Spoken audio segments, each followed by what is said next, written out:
Nasa Quezon City tayo sa kasalukuyan dahil office ng FICO ang aking pupuntahan upang aking malaman kung pwede na akong mabigyan ng pamasahe o kaya'y mangutang. Habang naglalakad ako dito ay may naalala ako na may magsiselebrate ng kaarawan sa araw na ito. Walang iba kundi ang isa kong kaibigan na membro ng Big 7 na aming samahan. Kaya pagkatapos ko dito sa Pico ay aking naisipan na ang aking kaibigan ay aking pasyalan upang aking malaman ang katotohanan kung may handa sa kanyang tahanan. 3 hours later. Sa kasalukuyan ay nasa Fairview na ako, ngunit hindi rin naman ako nagtatagal dito dahil ayon sa kanila ay sa SM na lamang ang tuloy namin.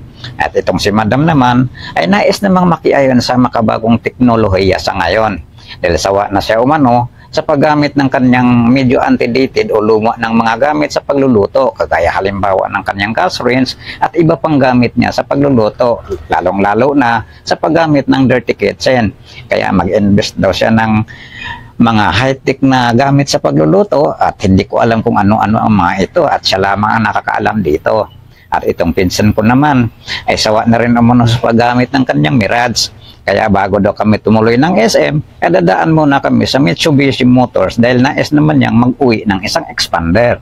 Kaya ito na nga, habang hindi pa umiinit ang aking quit sa pagkakaupo sa opisina ng Mitsubishi Motors, ay nagulat ako at parang nagkakagulo ang mga tao dito. Kaya ako'y nakimarites na rin. Pagsilip ko sa labas ay ito ang aking natutunghayan.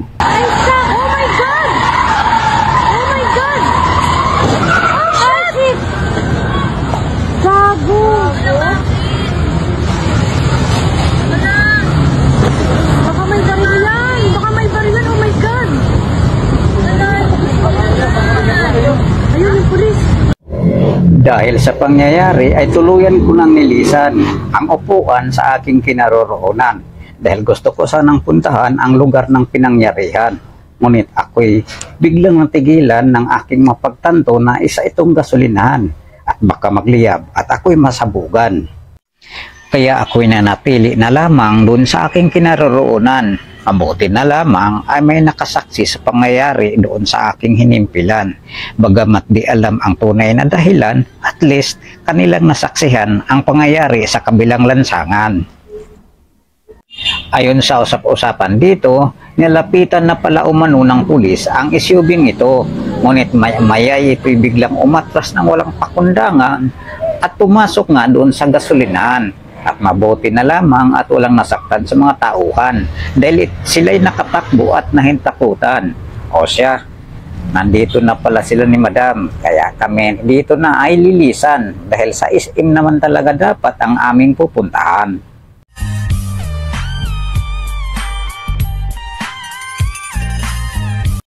Ito na nga mga lodi, tayo paparating na sa SM City upang dito makakabili ng high-tech na panlutong kagamitan na sa labi ni Madam ay namutawi.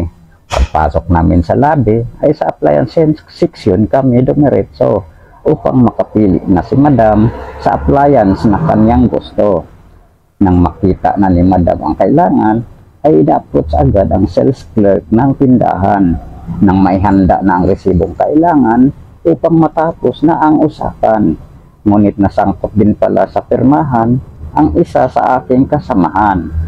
Pagkatapos na magpirmahan ay sa cashier kailangang bayaran. Ngunit ako'y nakamasid lamang dito sa gilid ng nasabing tindahan. At nayari na nga ang bayaran kaya iniabot na sa amin ang kagamitan upang maiuwi na namin sa tahanan ni Madam na siyang may kailangan. Pagkatapos nga mabayaran, kasamahan ko'y nagmamasid naman sa pasilyong aming nilalakaran. Naghahanap pala ito ng makainan upang ang my birthday ay maipaghanda naman.